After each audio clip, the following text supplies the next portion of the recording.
Good afternoon, everybody, and welcome to this Feeding Britain Roundtable discussion on the CropDrop initiative. This is the fourth topic of our best practice discussions this year, the first three being school breakfasts, holiday food and fun for kids, and social supermarkets, food clubs, pantries, and similar models of affordable food in the community. A common thread running through each of those first three topics is the many sleepless nights that staff and volunteers experience in trying to secure adequate supplies of fresh fruit and vegetables to get onto people's plates via each of those projects. And it recently came to Feeding Britain's attention through our partners in Bath North East Somerset that here we had a most brilliant fledgling initiative called CropDrop, which was linking up local allotments and food growers with each of the projects that I've just outlined to secure a most brilliant supply of fresh fruit and vegetables. And so I'm just delighted that we're able to come together this afternoon to learn more about the nuts and bolts of CropDrop and how this most brilliant idea was made a reality. And we'll be sharing this discussion, the recording of this discussion, with colleagues across the Feeding Britain network. Alongside it, there will be all of the written resources that are being shared throughout the discussion as well. A bit of housekeeping, if I may. We are making this a roundtable discussion because I'm so keen for as many people to contribute as possible, either with comments and ideas or with questions and answers. If you're not currently speaking, I'd plead with you to stay on mute, although please don't forget to unmute yourself when you do start talking. And then if at any stage in the presentation, a comment, question or idea does come to mind, please feel free to leave it in the chat box or raise your hand, either in person or with that special button to gain our attention so we can bring you in during the broader discussion. So without further ado, it gives me great pleasure to introduce from Bath and North East Somerset our lead presenters. We have Lynn Barham, who's a trustee and food group convener of Transition Bath. The Transition Network is a grassroots movement concerned with the transition to resilient local communities that live within global resource limits to reduce climate change. Ultimately, that means local food for local people, so growing it, storing it and preserving it, thereby reducing food miles and food waste and making that food available for those who need it. Lynn has experience of planting a nuttery, which I'm informed is a nut orchard, as well as guerrilla gardening. That's Guerrill rather than the other spelling of gorilla. She not only grows food, but has an impressive store cupboard of pickles and preserves at home. We also have Fiona Bell, who's been volunteering with projects across Bath and North East Somerset using surplus food for the past 7 years. Firstly, as a project leader for 5 years with Food Cycle in Bath, then setting up the Bread for Breakfast project, which links surplus bread with school breakfast clubs. And that formed a contribution to the All-Party Parliamentary Group on Poverty's project. To learn about the collection and redistribution of food operations, Fiona's volunteered with projects across the country. She's on the management team of Keynsham Community Fridge and is a core member of the local Sustainable Food Partnership. Fiona, like our other lead presenters, has been key to launching the new CropDrop project and has done so because she's motivated, like many of us, by fairness, kindness and connections for good. Millie Carmichael works with public health at Bath and North East Somerset Council, really to address the drivers and symptoms of food poverty and food insecurity. Millie's background is in nursing, health advising and training facilitation. And alongside these roles for many years, she's been a jobbing gardener as well. In a voluntary capacity, Millie chairs her local Transition Town initiative to set up a WI group, a gardening club and a local pollinator project called the Bee Roads. Millie practices and teaches about permaculture, and CropDrop has been a joyful opportunity to bring together her passions for public health, community building and food growing. We have Deborah Griffin, who's one of the volunteer organisers of Taste of Timsbury Food and Drink Festival.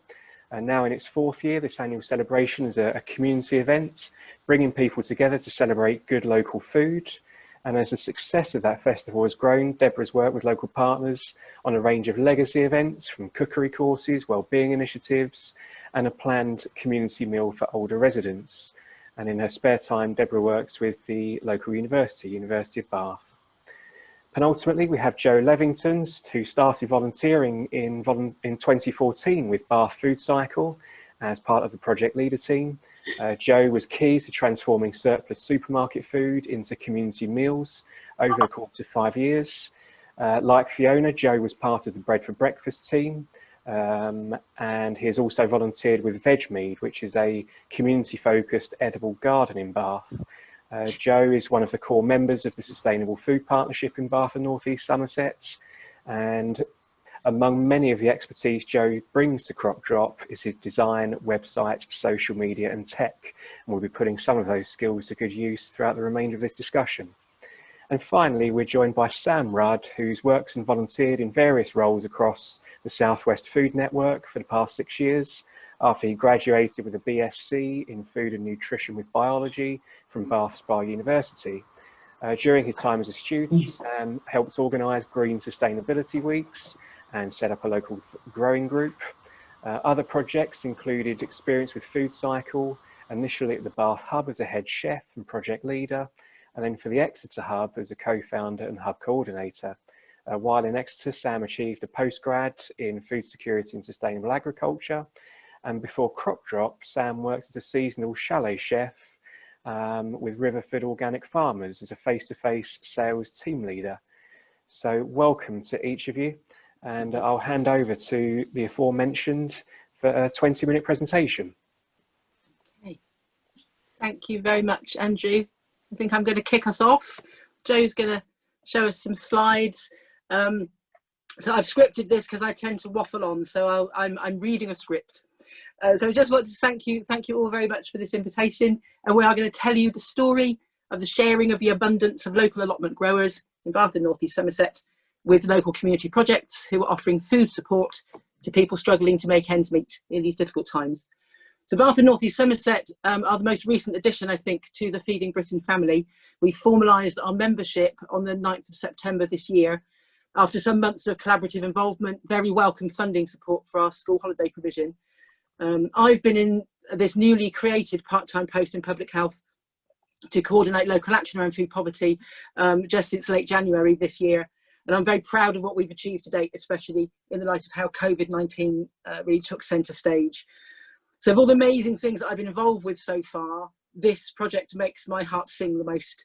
It's simple and it's joyful, and it helps people build healthier connection with food, other people and their community.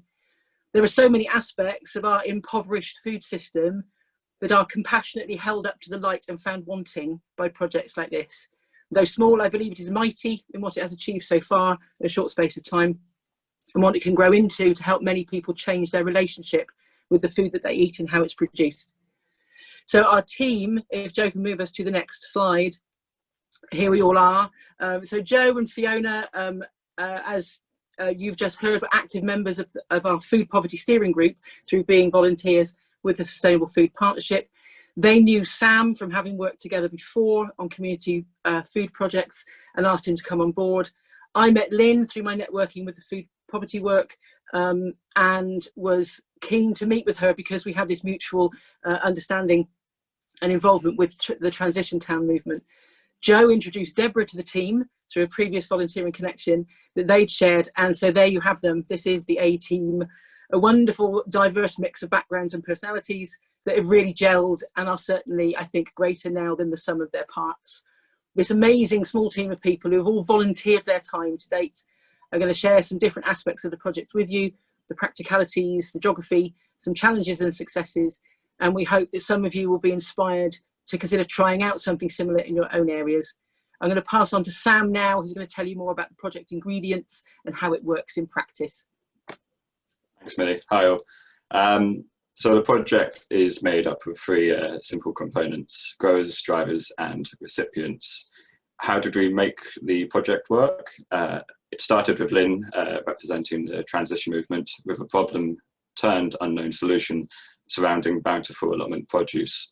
She also had friends with similar issues who were running their own allotment sites.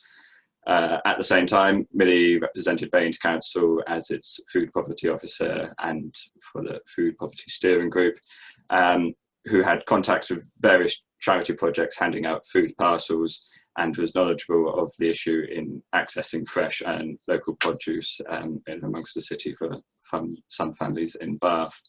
Through this, a natural link was formed between growers and the food parcel projects. They just needed for them to be linked. Joe, Fiona and I came in with our experience of coordinating food projects and volunteers. We had a pre-existing media and network and media contacts that we could reach out to and take up people's offered free time and energy. With this, our focus was making the project as efficient and local as possible, connecting together food projects and allotments which shared a local area with a driver who was also nearby. B&NES is in a climate emergency, and cutting out fossil fuel is part of transition's aims.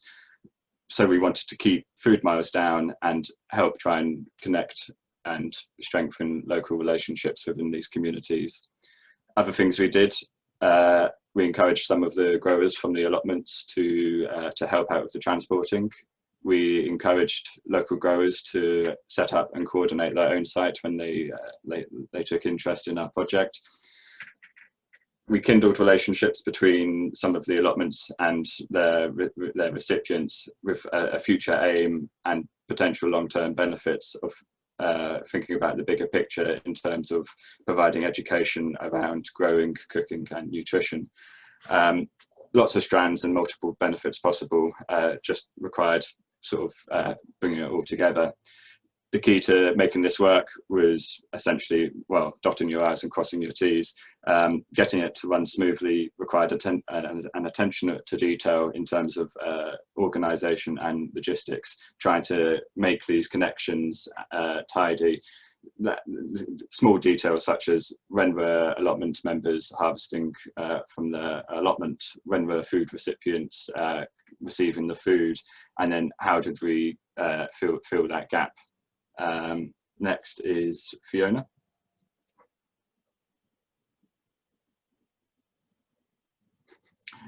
Okay, so this afternoon I think we have people with us from Birkenhead, Leicester, South Shields, Liverpool, Yorkshire, Brixton, Greenwich and Worcester, as well as Bristol and Bath. So we thought it might help to share a little about where we are speaking from here in the southwest. So the Bath North East Somerset Local Authority serves an area of 4 different zones.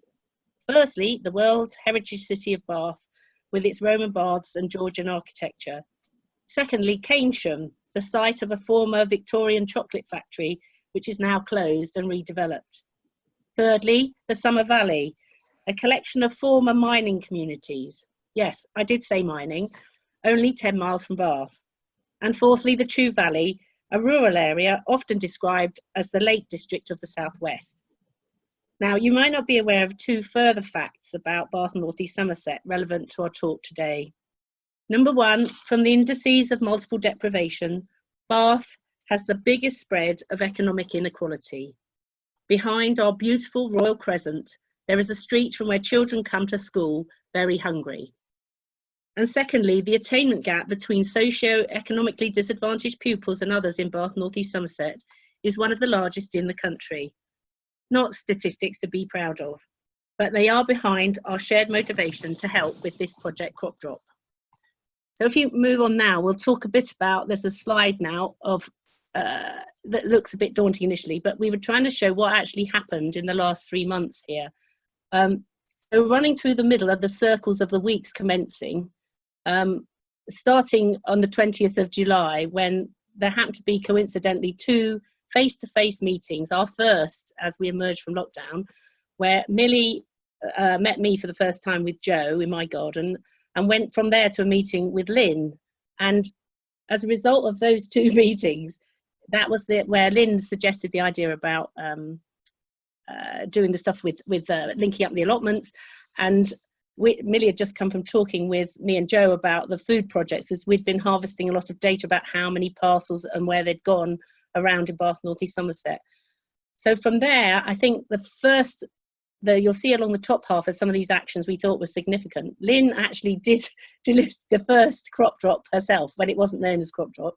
And it came about because she had some produce And then I happened to know the director of a project that might take it, and rang her up, and she happened to be there and answer the phone there and then and agree. And then I could phone Lynn back, and then Lynn went off and delivered it. And it was that easy, which I guess all the way through, things just seemed to come into line. And at the beginning of August, when I called up Sam, because I'd suddenly thought, oh, Sam might be free, and he said yes, you can see that sort of went along the same way. And then Deborah came along soon afterwards again, when we thought, oh, maybe, and then it all happened. At the bottom, you'll see all these little, where we tried to do a little tally in carrots in bunches of 5. All those drops, all those carrots represent one journey of from an allotment with some vegetables to a project over time. There are 2 peaks because of the kale crop drop day, which was on the 17th of September, and where we picked up 200 yards of kale and delivered them to 9 projects in one day. And there was a map for that somewhere, which we'll share later on. And then we had a similar thing with some apples, where we harvested 2 apple trees in High Littleton. That was only the week before last, I think. Oh no, last week. Oh, it's that anyway, time is flying. Sorry, you can see all that, but it totals to 98 crop drops, which we thought were actually quite good, actually. Don't realise how much you've done until you get to somewhere like this, when someone asks you to come and summarise what you've been doing. So that's a kind of little overview of what's been going on. And Lynn's going to tell you a bit about the turnip reenactment in a moment. So if we go on to the next slide, one of the angles, we thought publicity is quite a significant point in how we were successful. So at the start of August, as you saw, Sam volunteered with the project, and then Joe, Sam and I all stepped up our publicity via our various social media accounts. Now, I looked back to the 6th of August and found a long thread starting with a post on Facebook and then a series of tweets tagging all the organisations, local news publications, radio stations and presenters that I could think of. We were recruiting lots of volunteer drivers to transport the produce between the allotments and the food projects and share the load so that no one would be burdened. This campaign produced over 25 drivers, some of which came from the third sector group volunteers who volunteered in our Compassionate Communities Hub in the peak of the lockdown restrictions. And then Sam could take them on board and match them to a local link. So we asked the allotment coordinators and drivers involved with every delivery to take a photo of the donated bounty and of the recipients and forward them to Sam. The wonderful photos you saw when you joined the session today came from that request. They also provided a means to estimate how much veg we've shared for any grant applications we might make in the future. And of course, the photos were the springboard for further social media activity and engagement, always tagging in our various organisations so that their networks would also get to hear about the good news. There were 2 other significant events from a publicity point of view. We chose a name and created a brand. CropDrop was selected after testing it out on air at Summer Valley FM. It made the presenter laugh. And by the way, it isn't an ailment of a chicken. We did check that out. And then we launched the website. The design of the brand with our friendly carrot and the creation of the website were the work of Joe. Joe is awesome, and every team needs a Joe. So how did all this help us engage allotment growers? We'll have a look at the next slide. Following some of my bolder tweets to the local radio station presenters, we were invited to speak for 5 to 20 minutes on various programmes. The role of the broadcast changed over time. At the start of August, Sam and I appeared on 3 different Radio Bristol and Radio Somerset programmes, mostly explaining and promoting the project. By September, we were celebrating the local connections we'd helped with, memorably with Deborah on Summer Valley FM, when she talked about the Green Links project run by Bath Mind, a mental health charity, and they'd decided to share their produce with the new Radstock Children's Centre Food Club. Now, printed and online magazines approached us. Even the "Wanna Be Seen in Bath Life" asked us for a story. Perhaps it's more significant that the local publications such as the Midsummer Norton Journal, the Westfield Warbler, and the Radstock Nub News have wanted to celebrate the successes. Allotment growers were attracted by these celebrations, and they want to create some in their locality. So over to my next person, which is, I think, Lynn. Oh no, it's Sam, sorry. unmute. Hi, thank you, Fiona. So throughout the project, there were a few challenges. One of them was looking at storage. Most of our food projects in our area would collect and distribute the food on a Monday morning. And then, as I said earlier, most allotment holders would be working their plot over the weekend. So overnight storage was required.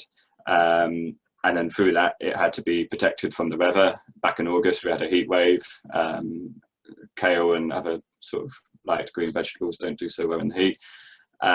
Wind, rain, sun, etc. So we had to get creative and find crates and covers for them. We had some traders, merchants give us flat crates. We had some freebie trays acquired with permission from people's front gardens. At the startup, where we didn't have much material resource to help us, we had to be creative. Another concern was whether the produce was safe overnight from various hungry animals. We had some bold badgers and deer having a little munch, I believe, at one point. And then also, is the storage of the vegetables relatively out of sight? On some allotments, it is a common practice to share any of your excess vegetables and you just leave them out. But unfortunately, sometimes people didn't see our signs and then assumed that it was up for grabs. Next slide, please. Another challenge was, as I mentioned earlier, was keeping this a low carbon operation, and to do this it required a little bit of jiggery pokery and visualization of what's where and how do we get there and who's best to link it up.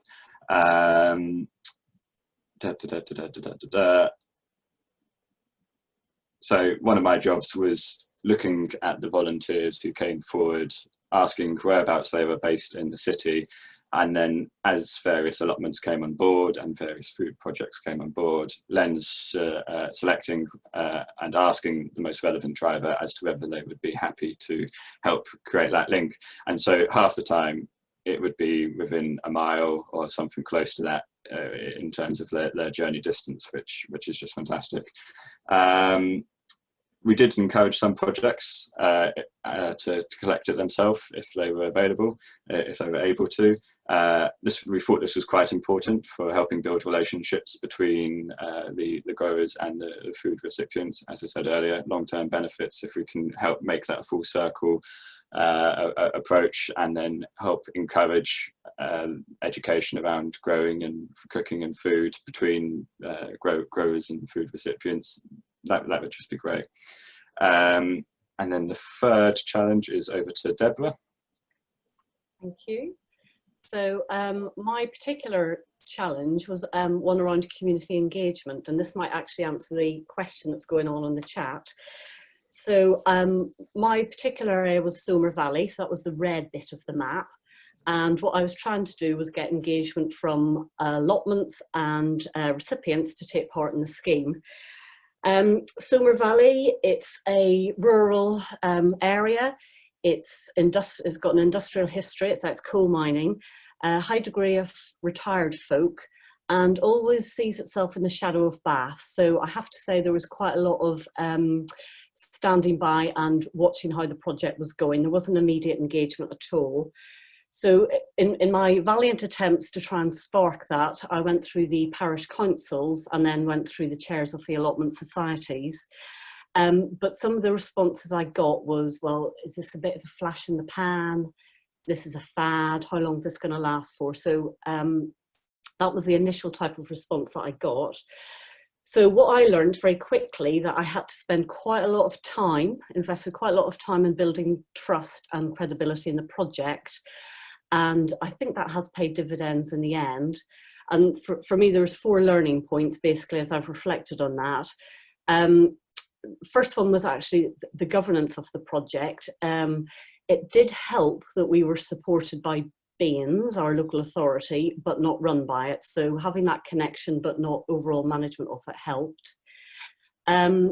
Second thing that seemed to work quite well was the infrastructure that we had. So thanks to Joe and Sam, we had brilliant technology, we had a brilliant website, slick processes, and some really nice professional looking comms material. So that again, give confidence in the project and credibility in it.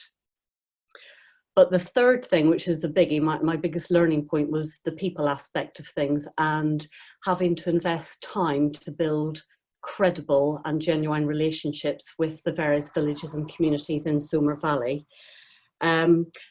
Face-to-face contact was paramount. So I've been going out, speaking to allotment chairs, meeting them, meeting their families, visiting and meeting allotment holders, keeping in touch with them. And what I did find is that you will find one person within a community, not necessarily in a formal role, but they will be the person that galvanizes action in others. So I've been following leads and eventually I've tracked them down, and that's where the action and the sparkle and the bubble kicks in. Other stakeholders that I found useful but I haven't probably explored enough are the parish council, and also the church got quite a mention as well. So haven't been down that pathway too much, but they seem to be key, certainly in this rural area that I'm in.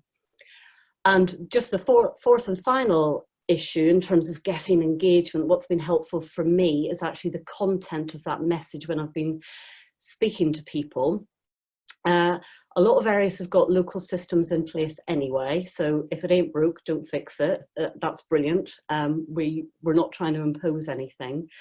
But for me, the biggest thing that triggered engagement, and this goes back to Sam's question, was if there wasn't a local system in place, if a community was seen to be helping itself, not the next village or the next village along, but if there was a need identified within a village or a community that the allotment holders could contribute to and help, that is where you got your engagement, that's where you got your action. So that was a very, very powerful message actually. And I just brought the knowledge and connected the need and the provider together. So that's where it worked. So those are my quick reflections, still a work in progress and still learning, but going to hand over to Lynn, who's going to talk a bit about the magic ingredients. Hi everyone. I guess the question here is what took CropDrop from a couple of conversations that Millie had with different people on the 20th of July to actual physical deliveries within a couple of weeks and going on expanding right through September. So let's start with this enormous turnip. Firstly, it represents the abundance of crops this year that came about because of the weather and because people had more time to tend their allotment as a result of the lockdown, and indeed needed the solace that can be gained from gardening. But it also captures something wider about the energy and the imagination in local food projects.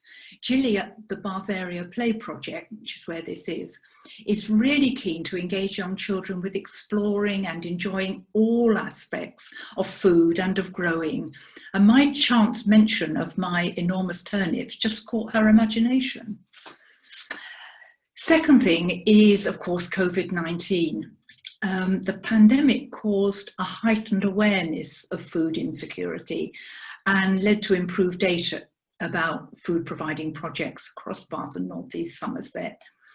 Those images you'll remember back in March and April of empty supermarket shelves caused an awareness across the whole community of the importance of food, but it also caused a willingness to share it in a community that had become more caring and compassionate. Then I guess third thing is the people. The CropDrop, I can't say it, the CropDrop team you've met today. We came together from different backgrounds and motivations, but I think importantly with a shared value base. As a team, we generated energy and synergy. It obviously helped that three of us had worked together before, although we didn't all meet together until last Saturday. That was our first ever face-to-face meeting, all of us. But it goes beyond that. We had proved to be caring and respectful about each other and about the people whom we were trying to support. Finally, it's worth mentioning, as Fiona has, the social media networks. Using hashtags and tagging organisations help to track people's interest and support. As one example, on August the 20th, the allotment chair in Keynsham wanted to wait until next year. Because of the social media and radio broadcasts, 2 people from the allotment came forward quite independently and offered to do the site coordination. And on the 31st of August, 11 days later, they started supplying produce to 2 Keynsham projects, and I think they're still at it now. Another social media link was my involvement with the mailing list of the local small commercial growers group. I did a chance response to someone who mentioned they had a glut, and that's what led to the donation of 200 yards of kale. And sometimes things just go viral. How did we end up with 1,300 hits on our map that you've just seen, just a week after we'd published its location? But actually, none of this is mysterious magic. It's a mixture of happenstance and opportunism and shared goodwill. And you all across the country have access to those kinds of magic. So we're delighted to be sharing what we've done. Maybe you can harvest some of our ideas, see if you have your own magic ingredients in your locality, maybe give it a go. And back to Millie. Thanks, Lynn. I'll make this ending quite brief. So basically now what we're doing is we're looking for funding for coordination. As we said, everyone's a volunteer on this scheme, and we really want to make it robust and for the future, and looking at how we can encourage connection with the allotments right across the year through all the seasons. So we're looking for funding for coordination now. The other thing that I really want to just stress is, I said at the start of this, it was a project based on sharing abundance, and we've been really careful in our use of language, and we've avoided referencing food waste, and we haven't used words like rotten, rubbish, compost or landfill, because as Lynn said, actually this was a good year for growing, and people were able to pay attention to their plots. So that additional care and attention did not produce potential waste. What it produced was wonderful, nourishing abundance that could be shared, and that's how we framed the produce and its distribution. And I'm sure if you were eating fresh kale for tea tonight, you'd rather know that it was shared with you, freshly harvested from caring growers, rather than saying that you were saving it from it going rotten. So that's my roundup. I hope you've enjoyed the presentation. We're very open for questions, and we will be following this up with some guidelines on how to set up your own project in your own local area. So we'll open the floor to questions now. Thank you very much for listening. Excellent. Millie and colleagues, thank you so much. The truth is, I had every intention of being greedy and peppering you with lots and lots of questions, but so good was your presentation, I was able to cross out most of them because you had answered them, with the exception of 2, if I may. Firstly, could you give us an idea of the sheer amount of food that already has been redistributed from allotments and growers to frontline projects? Okay, I'm going to need to pass that over to Fiona or Deborah or someone who's been seeing the amount that's been moved. I can try. As I say, we haven't done a total calculation yet because of the speed of doing stuff, but we've had 100 drops, and each drop has been at least 1 tray's worth, and 1 tray is 5 kilograms. But that, you know, it may be between 5 and 10 kilograms. So I guess it's between like 5 times 100, like 5 tons and 10 tons in 3 months. But that would be me being a very rough estimator. Let's go jump in. Oh, you go then. Add to that, I weighed things for the first couple of weeks that I did the Bloomfield to Bath Area Play Project drop. And the first week it was 38 kilograms, and the second week it was over 50 kilograms of produce. So, you know, start multiplying it up. Say that's one of our developments, is when we were starting this out, we didn't have the resources or the materials to or suitable system in place to decide how to get a good idea of the weight, because volunteers would be coming forward and they wouldn't have weighing devices, and then it's not something we would expect of projects unless they were doing it themselves already. Yeah, that's all. Great, thank you. And Tina clearly was reading my mind by asking the question, what are your expectations for produce during the winter months? and we're all acutely aware that the seasons are now changing very rapidly. And of course, the range and the type of produce will follow suit. So I wondered, for colleagues on the call who may wish to get going with their own versions of CropDrop in the next 3 to 4 months, what might they be able to expect to yield from that, please? Who would like to respond to that one? I'm happy to start. I think Fiona might have some freedom. When the scope of the project, we initially did set August to October. October. The project was feeding off abundance, which is most prominent during the summer months when we knew that there was a greater likelihood of having that available. And it's not to say that there isn't produce available during the winter months. Keen gardeners who are good at what they do will supply all year round, and they'll move on to things like kales and squashes and all of their roots, etc., etc.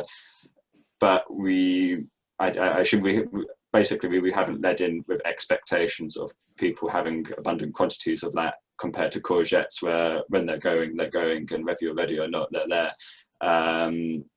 And so, although some of those things we might see them in the coming months, we've seen a gradual decline in the last few weeks in terms of total produce donated to us because of this reduction in abundance due to the nature of what's abundant and when.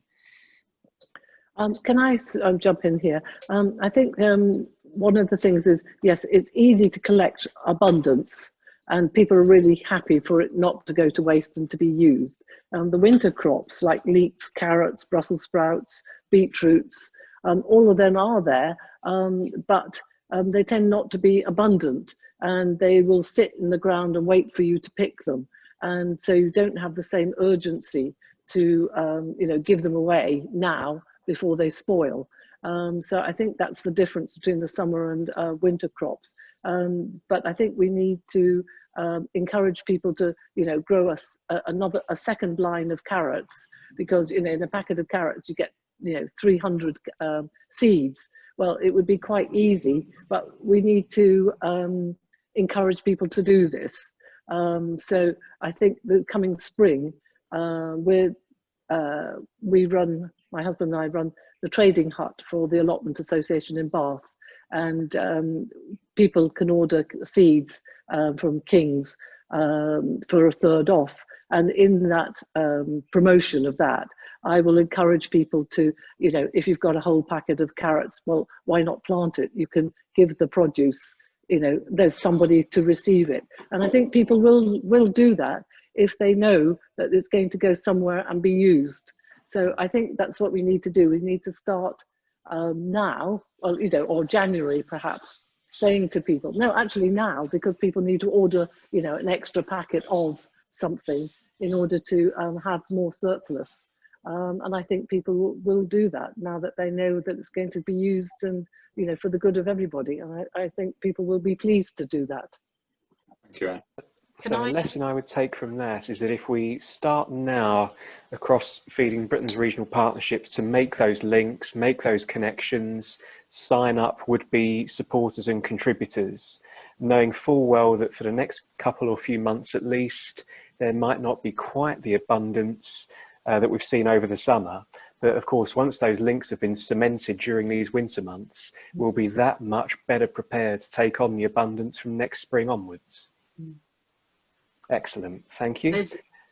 I might add something to that, Andrew, is that this, we need to kind of understand how growing works, that it is cyclical and it is seasonal, and it's not constant. It's not like a supermarket, and it also isn't, we might not have had a tremendous growing season. That happens, and you just kind of work with what you've got. But I think one of the goals or the growing idea that's come out of this is that this wasn't just about a season for 3 months. It was about building relationships between those growing sites and the projects that are local to them, so that come the next season, when those allotment growers actually have too many runner bean plants, this won't be the fruit and veg, it will be the plants that they have a surplus of, because everybody grows more seeds than they need, always. And so then there's a possibility of encouraging people to be growing their own food. So the projects that have received food now, perhaps over the winter time, then we can support them to create some growing space for early next season. So that relationship just keeps literally growing on every level, really. That's the intention, I think. Great, Going thank forward. you. Thank you, and thank you for your support, Anne. That's really good to know that, yeah, people be encouraged to do that. Thank you. And next question we have is from Kemia Canola, who asks, what advice or ideas do you have for projects running in an urban city environment, which also wish to use allotment abundance? Do you want to, Joe, could you comment from the veg mead point of view? Yeah, so in case you don't know, veg mead is a circular edible garden plot in Bath, in Hedgemere Park. It was a former flower display essentially years ago, and it was transformed into a small plot in the city centre essentially. So yeah, it's kind of impressive what they've done. I'd encourage you to Google them, veg mead. I think their website is vegmead.com, and it's quite impressive what they do, because they can have surplus.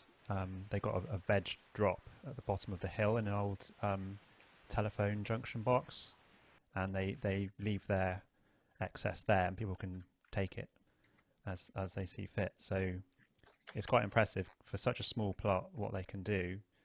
So I think there are spaces around, maybe like guerrilla gardening potential, or contacting your council to see what spaces are available.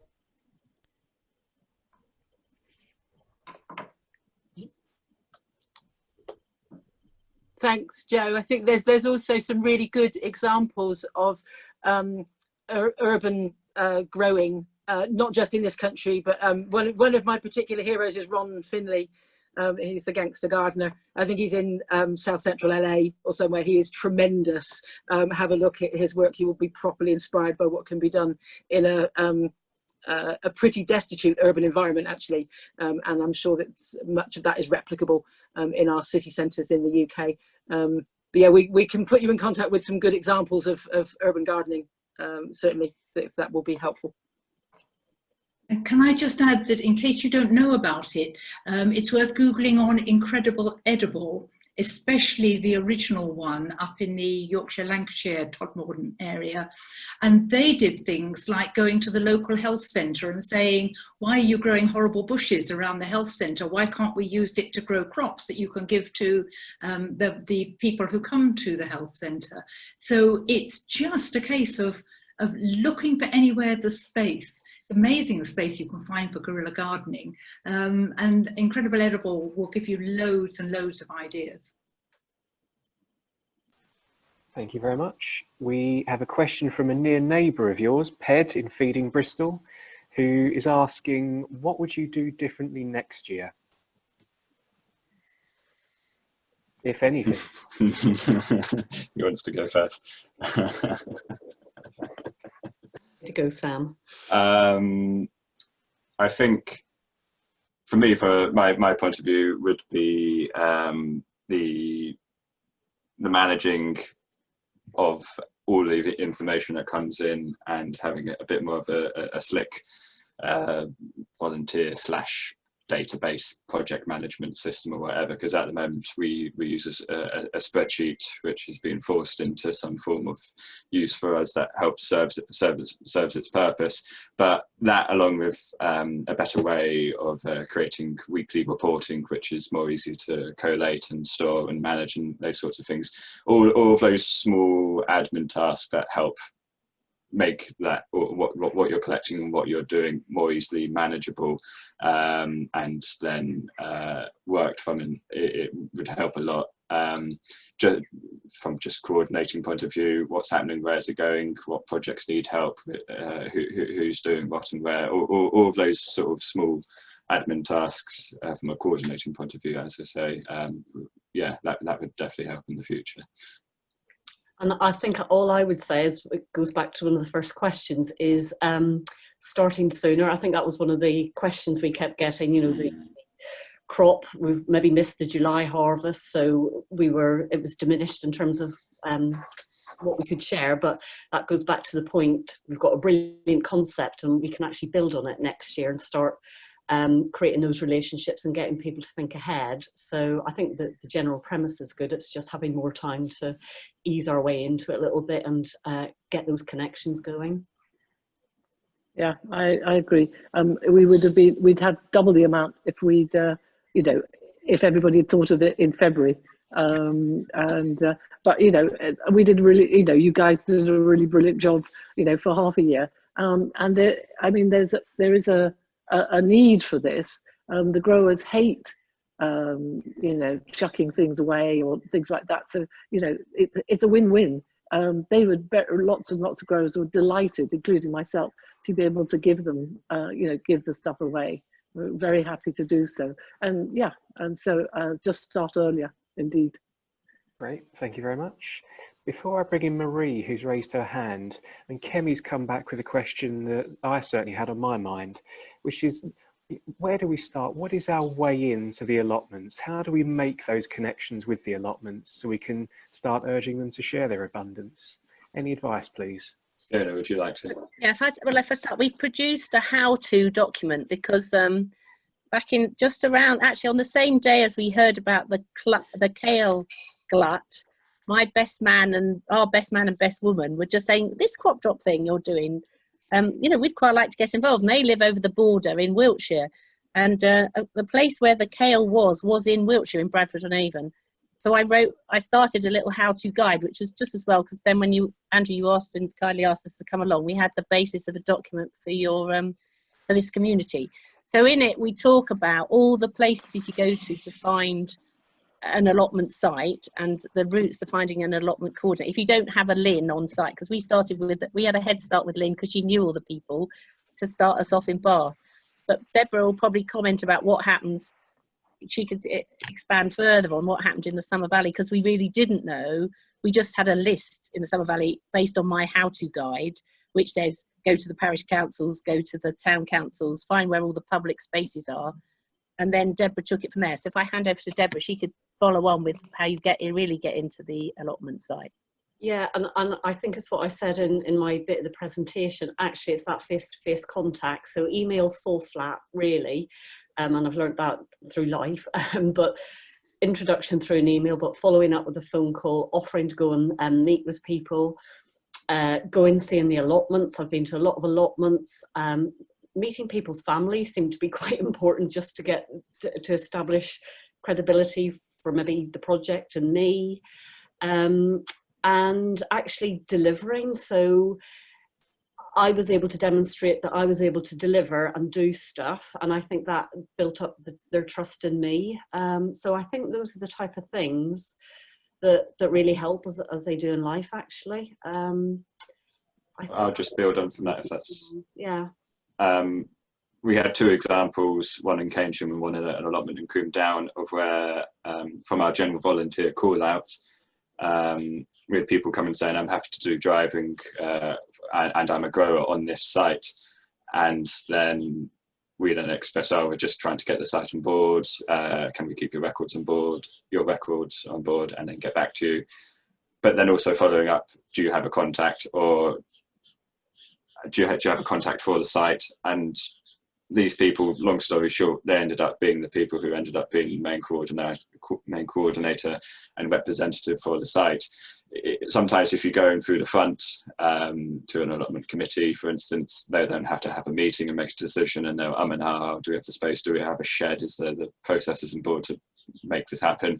But having a grower who's keen to jump up, say, I'm happy to take the responsibility on this, everyone put your vegetables by my shed on the allotment site, and then as long as one of the members is on board, in those two instances, that's been really instrumental in then getting that whole allotment on board and fast forwarding past a lot of the red tape that might be necessary going through the allotment committee at first. The other thing I'd add to that is be completely open in your expectations of how allotments are organised in your area, because Bath and North East Somerset is a real contrast. We've got Maria and Anne on the call here, and they are two of the key people running the Allotments Association. Almost all the allotments in the Bath City area are run by the council, so we have a sort of single association, a single sort of landlord for all the allotment tenants and so on. So that gives the possibility of communicating. The minute you get outside Bath, it's parish councils, it's privately owned ones, it's self-managed ones. It's a complete mismatch, and that will vary from one area to another. So you've just got to go and find out how it runs in your area. I mean, we had no problems at all in most of the Bath area, because the people in the Allotment Association, under the leadership particularly of Maria and Anne, just said, hey, we're doing this, this is a good thing, and other people came on board. Can I add? I'm going to add something very briefly. I promised the team I would mention slime mould. So I'm going to mention slime mould. For those of you who are not familiar with slime mould, please go and look it up on YouTube. It's a very intelligent single-celled organism. And the reason I'm mentioning it is because it's a really good analogy for this. What it does is it moves out from where it is until it finds nourishment. And then it kind of moves out from there. And it knows instinctively how far it can go before it kind of doesn't reach nourishment, and then it comes back in and moves off in a different direction. I think what the team have done essentially here is find where the willingness is. They have tapped their inner slime mould and they've gone out and sought nourishment, and where it's been easy, the door has been open, they've just got on with it. And where that hasn't felt quite so willing quickly, they've gone, well, it's okay, we'll try that again another time. But so it's kind of efficient use of resource, really, and really working creatively with what's immediately around you. So yeah, tap your inner slime mould is my top tip for that. Sounds like the sort of thing that features in my nightmares, Millie, but now you've explained it, it's slightly less scary. We had could I add in one aspect we haven't talked about, which is schools and education? Oh, brilliant, Fiona. Once you have, I'll bring in Marie Brooks, who's been hanging on. Sorry. And then close with a question in the chat from John Thornfield. But please do, Fiona. Okay, no, I want only to say that in our sites, actually on the 20th of July when we first met, we also had a lady on board called Rosie Havers, and she's got a free YouTube channel that I share with anyone who asks about schools called VidiGrow, but it's in our how-to guide with a link. But our intention has been that in some way, because with link, I have one of my slime mould links is into schools, and we are really keen to connect schools with this at all levels. I'm doing it with one. All sorts of things we could do. So we could do things with like having a share table where local growers, individual grandparent or anybody in the community could share crops with the school. They could use them to investigate like the giant turnip, or they could do some weighing, or they can do some selling them for a pay-as-you-feel kind of arrangement. And then they could have their own growing spaces. So we're really keen to find a school next in 2021 that we'll do some work with to work through the cycle of the year and do some stuff on that. Great, Fiona, thank you. Marie, did you want to ask your question, please?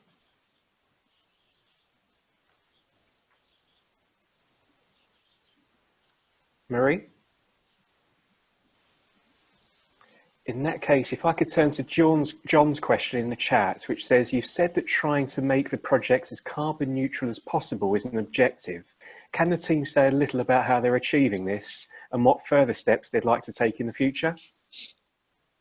Hi there. I'm going to pick this up and briefly show the map, if everyone can see this. So this is what Craig helped me get my head around what was happening and where, and to help try and figure out the best way to connect up projects through just making the journey time as small as possible. You can hopefully everyone can see this okay, but the three main projects that we started off with were, if you can see this one here, this is Lower Common East Allotments. We then had Monksdale Road Allotments, and then also Bloomfield Road Allotments. and then do circles, and then the food projects. So this one, for instance, is the Western Welcome Cafe, and then it's a very simple answer, but this project here and then this one here, which is the Action Pantry Mercy in Action, is closest to this allotment. So I found, well, actually in this case, there's a grower at these allotments who is happy to do the transporting for us, and so she has been doing these 2 drops, and then I can't see it here, but there's about a mile or so there, and then a mile here, and then a mile back. So just simply by playing it by eye and then trying to appoint the best way, or the most suited person to transport it, we have tried to sort of reduce sort of multiple journeys and going further than necessary further between grower and food project. Has anyone else got anything else that adds to that? That's great, Sam. Thank you very much. Marie, are you back with us? Sorry, my original question has been answered, but yes, I would like to just add a quick question. Obviously, as you say, things are going to get a bit quieter now, but if you could perhaps, like, because I was just a volunteer, I've not actually done anything like all you busy people, I was just volunteering transport, but perhaps you could list the organisations that are still looking for voluntary help over the winter to help with the with any food or nutrition project. And then perhaps we individually can get in touch with each of them if we have, you know, if it's nearby or if we have spare time to do it.